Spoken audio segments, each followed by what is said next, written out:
This is Jimmy. And Scott. And this is the Lead Domino podcast powered by MDP Lacrosse.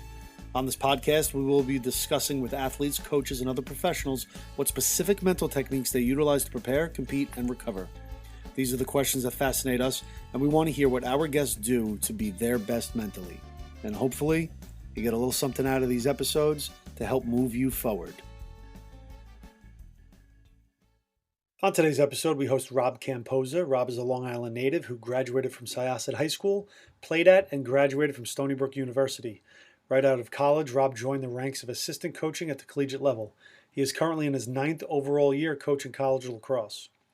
Rob got bit by the coaching bug while coaching a high school club team while he was in college. Rob wastes no time in defining his lead domino, belief. If he believes, his athletes will too. He shares great advice on how goalies can limit distraction and only focus on the ball. I had the honor of coaching Rob for his career at Stony Brook, and now I have the honor of calling him Coach Camposa. You can learn more about Rob and follow him on Twitter at Coach_Camposa. That's Camposa, at Coach_Camposa. We had a great conversation, and I hope you guys enjoy it. Rob Camposa, welcome to the podcast. Happy to have you. Hey, Jim, how are you doing? Thanks for having me. Excellent, man. Yeah, I'm glad you're able to make some time and chat with us tonight. So it's going to be a good conversation. But so let's just dive right in. So Rob, let's set the tempo, set the stage for everyone listening, and give a little background story. Give as much details as you want, and we'll just start the conversation that way. Yeah, sounds good. So I had three uncles who all played Division I lacrosse. Grew up idolizing them. My dad, my mom, they pushed me to play lacrosse a little bit, but left it open for me to play other sports as well. Really started first playing organized lacrosse in 3rd grade. Good old PAL lacrosse. Where was that, Rob? Did PAL where? PAL, Syosset Jericho. Syosset Jericho. Home games were nice. Syosset High School, home of the Braves. Awesome. I think we even got a couple wins over Hicksville back in the day. Maybe, possibly. So yeah, I actually started out as a attackman, would run some midfield, and then somewhere along the lines, switched over to goalie, went through Syosset High School, and then from there, went on to play at Stony Brook University, spent 5 years there, redshirted a year, actually was coached by Jimmy Montana. That's right, goalie coach. Goalie coach, had some great times. Some good years there. Yep. Definitely some memories. And then somewhere in college, I started coaching, club lacrosse, youth kids in the summer. And then I think it was even actually the Long Island Wolves, which was put together by the Stony Brook staff. Yeah, that's right. We went to our recruiting tournament, and just being there and seeing the atmosphere there, seeing what the college coaches were doing, I kind of thought this is something I might want to do. So right after school, emailed about 50 coaches in the tri-state area, got it emailed back, and next year I'm coaching at Malloy College, which is a D2 school on Long Island, Rockville Center. Yeah, you started at Malloy. Yes, sir. Cool. So there I got to help out, helping the defense, coaching the goalies up. The head coach at the time, Eric Petrillo, gave me a lot to do, so I was thankful for that opportunity. Spent 3 years there. From there, went on to Rutgers University. Goalie coach, helped out on the offensive end my first year, defensive end my second year. And it was pretty cool because as I got there, Rutgers made the transition to the Big Ten conference. Wow, that must have been exciting. Yeah, so got to play in a big boy conference, which was pretty cool. And then spent 2 years there, and then after my second year, position opened at Navy. It was a school I always wanted to kind of be at, and was thankful to get the opportunity to coach there. Same thing, kind of helping on the defensive end, coaching goalies, and then I've been there ever since. So this would have been my 4th year. Wow, that's awesome. That's awesome. Yeah, So how long in total have you been coaching at the collegiate level? So college lacrosse, this is my 9th year, which is scary. Wow. Yeah. You're almost double digits. Almost there. Well, that's cool. All right, so I just want to jump back, and I didn't cut you off earlier, but I'm going to cut in now. What, looking back at PAL, what made you change to become a goalie? So actually, I always enjoyed jumping in the cage, just playing in the park with the friends. Even at my house, we'd always go out, play some roller hockey. I loved jumping in the cage there. Grew up loving Mike Richter, New York Rangers goalie for hockey. Sure. So I did like the goalie position, but I also, I like scoring goals as well. And I think it was actually, believe it or not, I had played it one PAL year because we didn't have one. Forgot what grade. I went back to attack, and then my 8th grade, I think it was winter of my 8th grade year, we didn't have a goalie. My high school coach ended up being at our indoor game, and I played goalie that day, and he told my coach to make me a goalie. Wow. And, never looked back. It's all about timing. Everything's about timing. Absolutely. Interesting. That's pretty cool. So, all right. So now you're a goalie. You're coming up through high school, playing in college, and now you're coaching goalies. Do you see, like, through your eyes as a goalie, how is coaching younger goalies? I will say, I think, obviously playing the position, helped out a great deal because I was in their shoes. And, at Stony Brook, when I got to work with you enlightened me to and opened the door to something I had never really even thought of, and that was a mental game. Yep. So that was great for me. I got great coaching in high school, but when you brought in the mental game, that really opened my eyes, and I learned a great deal from that. And a lot from what I learned in college has really helped me coach at the collegiate level. Nice. And now 10 years later, here we are on a podcast about mental skills. Exactly. It's full circle, man. Yeah. Full circle. It really is. All right. So how's your experience with younger goalies? It's been great. I mean, I think they've been awesome kids that I've gotten to work with. The one I just worked with this year, he had been a 4-year starter. The one at Rutgers, he was a 2-year starter. And just seeing them grow from year to year, sitting in the film room, just the 4 or 5 goalies and just talking about life. You kind of, when you coach, you kind of miss playing the game, and just having the conversations and building relationships kind of brings you back to your days hanging with the guys playing, in college. Absolutely. 100%. I mean, it's really, I'm sure you look back at a lot of things in college, but I'm sure it's the relationships and it's the locker room that really comes up in conversation, comes back up in your memories. The games, obviously, I mean, we love it, but when you're living it, it's like, they're your boys, you're in the locker room, you have the relationships, and those are the memories that really carries it through. Absolutely. So I was sitting at home the other day and just happened to look through the YouTube and put it on old games, and on comes a Rutgers game, and I just reached out to the goalie of that year, and we just had a good 30-minute conversation, and it was awesome. Yeah, that's cool. That's special. Absolutely. That really is. That's special, and people who get to live it cherish it for the rest of their lives.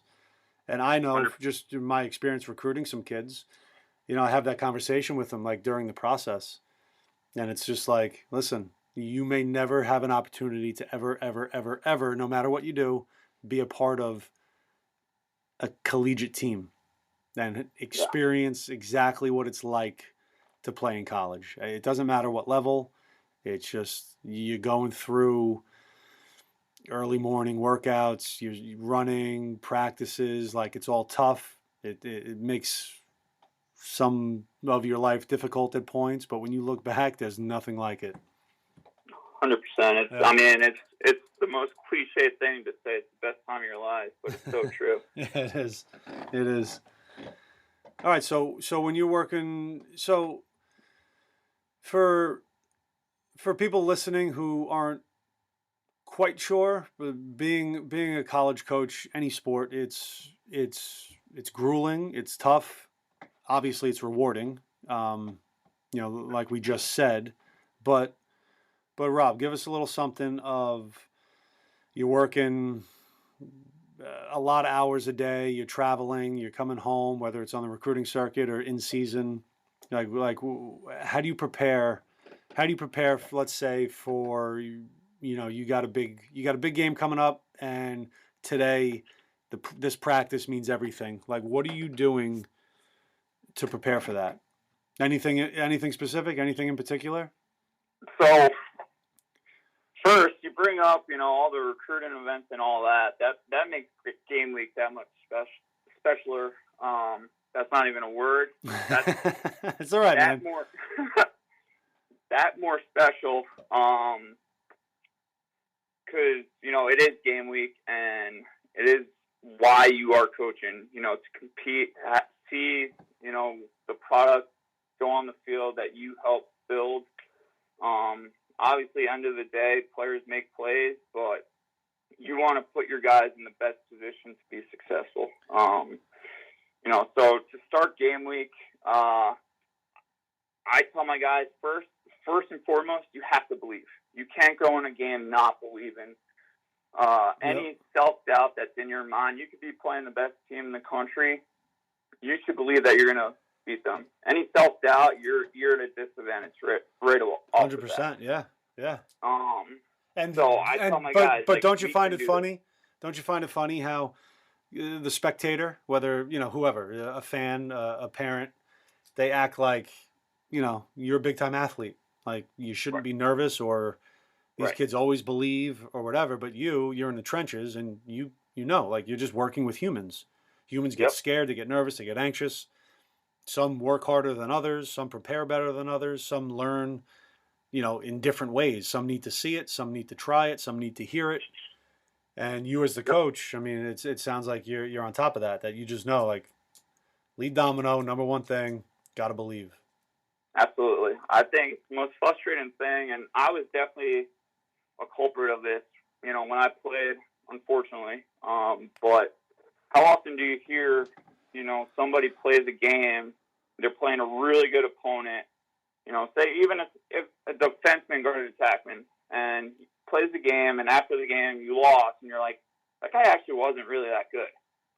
Like, well, if you're saying that, you believed beforehand that he was good, and you're probably putting yourself at a disadvantage right off the bat.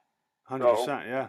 You got to believe, and then once you start believing, you move forward. We will watch some film. We'll watch a bunch of film. But I tell my guys, especially the goalies, you're not saving a shooter. It doesn't matter if it's the best shooter in the world. The ball is what you're saving. Yeah. So treat every shot the same. Doesn't matter where they're shooting from, how hard the shot is. Focus on the ball. Don't focus on who's shooting it. So now, we just get in the mindset. What kind of response do you get from you guys with that philosophy? Honestly, it seems pretty good. Yeah. I get the head nod. I believe they do trust that. Is it different than what they're used to hearing? Is it a new concept to most of these kids, or do you sense that it's kind of what these young goalies or young coaches are teaching these young goalies coming up? I think it's probably something new, Okay. especially the freshmen. The first time I said it, they're probably like, it's something they've never heard because, growing up, you always hear about the All-American midfielder that could shoot on the run. Right. And anytime he gets the ball, you can tell these young goalies, they're losing their fundamentals right off the bat. They're losing their set position. But then if another guy goes to shoot the same exact shot, they don't know the name, they're keeping their form, they're keeping their set position. Right. So, right. It makes them think. Yeah, for sure. It distracts them. It makes them think. Absolutely. So the more we can drill that in their head, believe, don't worry about who's shooting it.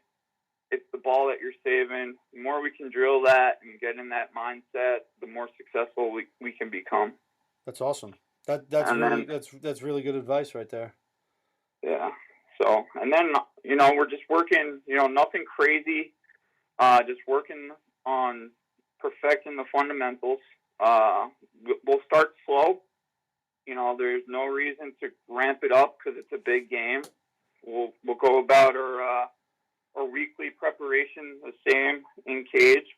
We don't necessarily have to see harder shots. Sometimes we might show them a couple shots that a team might, like if a team's shooting a lot of long-waiting shots, we might show them a little more of that. Okay. But other than that, we're keeping things very very similar. And you'll show that specifically to the goalies, or like just to the defense in general? Or so I do show that to the goalies, and then our defensive coordinator, Coach Orson, he will show game clips of that to the defense as well. Yep.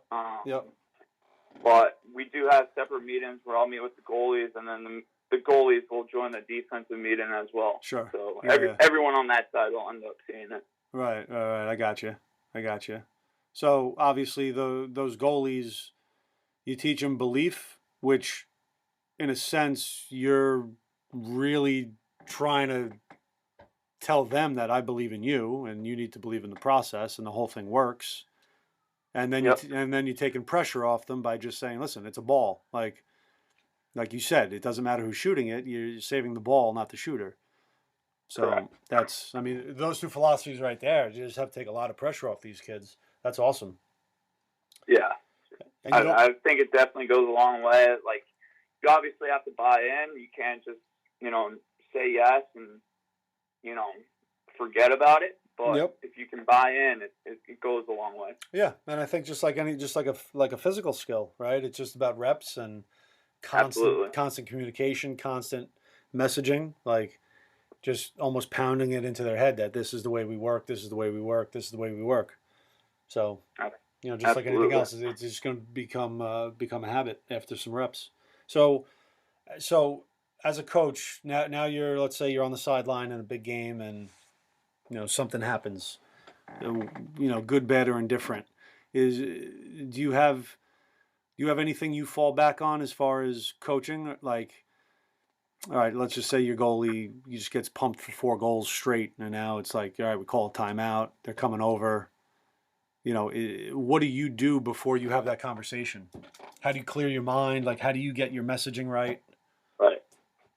Yeah. So you said part of it right there. Clear your mind. I really preach to my guys, keep a clear mind. Like, there's so many distractions that go on in a game.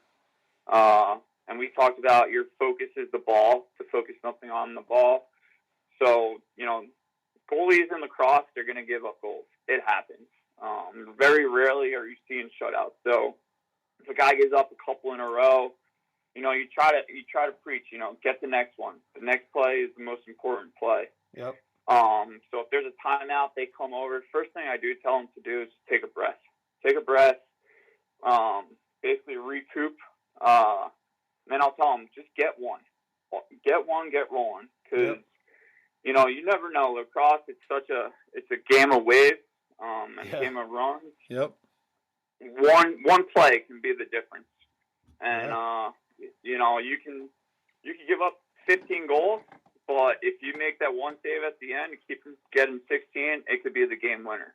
So, obviously you don't want to give up goals, but if it does happen, you just got to regroup, take a breath, clear your mind, and just focus on making that next save. Sure. Yeah. That makes sense. Makes sense. And it's like you as the goalie coach, obviously you want them to perform well. And I'm sure at times it's like, let me say some things before somebody else, chews them out for making a bad decision or throwing a bad clearing pass or something like that. So you got to get to them early before they really get in there. Absolutely. Yeah. The last thing you want them to do is get frustrated, because once you get frustrated, that self-doubt starts creeping in, and then you're probably going to show some negative body language, which trickles down to your teammates. Yeah. And it's downhill from there. So. And then everyone's losing belief. You want to keep them calm. Yeah, absolutely. Yep. Yeah. Interesting.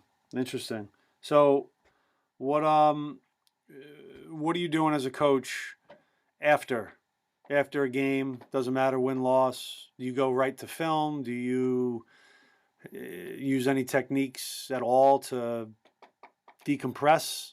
Like, what's your process? So my process is, first I'll go to my goalie. Usually give him a dap. Go talk with the other coaches. Kind of just talk about the game a little bit and what we thought. Without even watching the film over. Right, when it's still fresh. Yep. Have a good conversation about it. Usually the head guy's got a conference with the media, so that's a good time to just talk with the assistants. Yep. Then the head guy comes back in, you talk a little with him about it. And then usually I go grab some food, replay thoughts in my head. And then I'll text the goalie every now and then. Even if he has a bad game, I know he's our guy. I need to text him to just show him that I still believe in him. Yeah. And that there's more season left. Yeah. And then I'll go watch film. Watch it probably a couple times. But as far as preparing him for the next game, it's just tell him to relax, get off his feet, stretch, try to clear his mind, and then it starts back on Monday with believing again. Right. Now, how often does a kid approach you and say, "Hey, coach, I watched the film and I feel like they were getting me off stick low," or something like that? Like, do they approach you a lot and say, "Can we work on this? Can we do this?" Is there any interaction like that? Yeah, absolutely. I think, at first, I think you might not get that as much.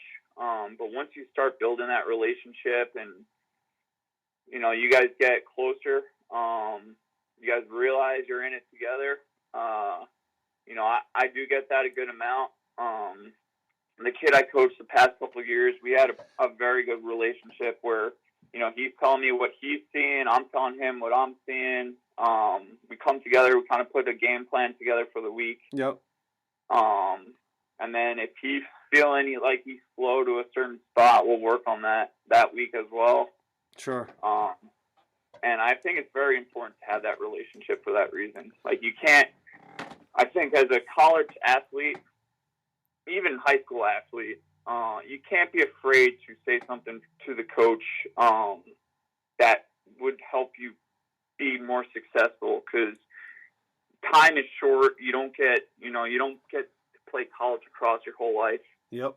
So you got to take advantage of those moments, and you got to be able to play at your best ability. And if that means getting extra reps at something, you have to speak up, and I'm pretty sure all coaches will appreciate that.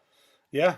I mean, with a lot of with a lot of kids that I train, you hear some, but you really get a good idea of who's got a good relationship with their coach and things like that. And surprisingly, there's a lot of coaches who don't want to hear it. There are coaches who do want to hear it. You know what I mean? So even for the coaches who don't want to hear it, I think it also comes back to how kids approach them or when they approach them.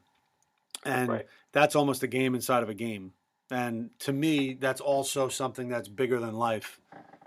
Or I'm not bigger than life, it's bigger than a game. It relates to life in the sense of, you're going to have a lot of opinions in your life. You're going to have a lot of, you're going to see things that others don't. But then it's about learning how to approach people and then how to speak to them and how to deliver your message when they can actually hear it and understand it, and then it becomes a positive.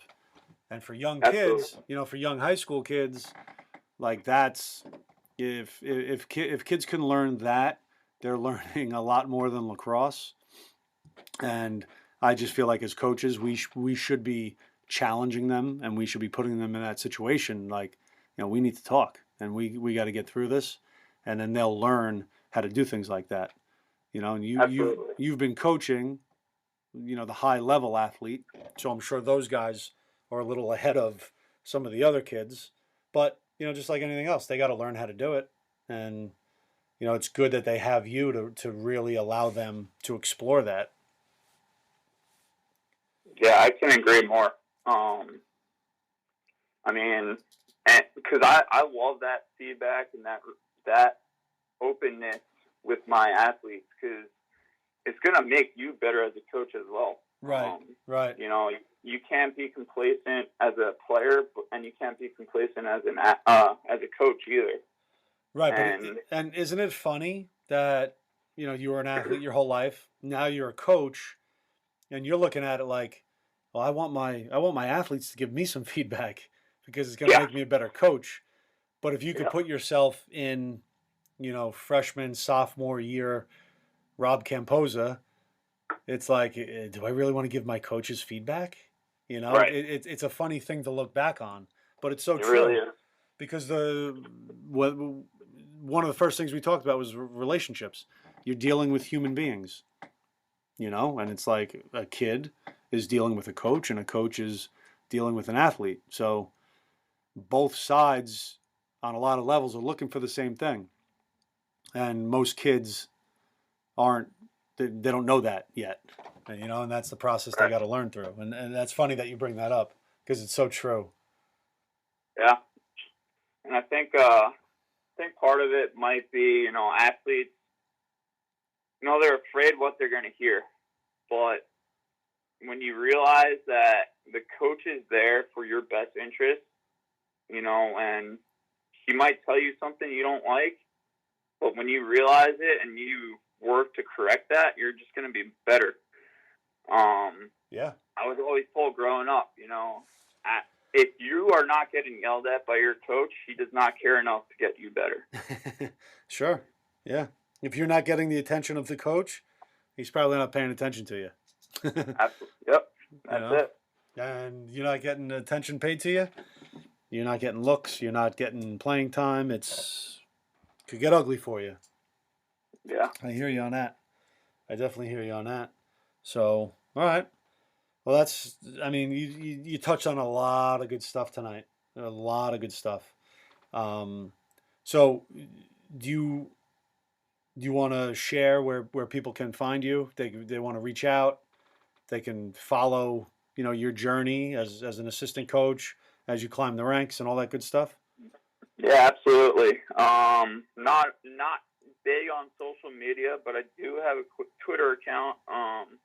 It is at Coach_Camposa, CAM as in Mary, POSA.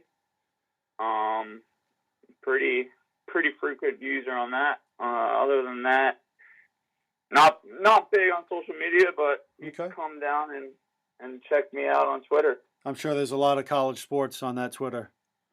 Yeah. Especially in the fall, college football season. There you go. Awesome, dude. Awesome. Well, listen, Rob, I really appreciate your time. We learned a lot from you, and we wish you nothing but the best of luck as you're going through this whole journey as a coach. Yeah, I really appreciate you having me, and best of luck to all the listeners out there. Yeah, all right. Let's keep in touch. Will do. Thanks, Coach. Thank you. All right.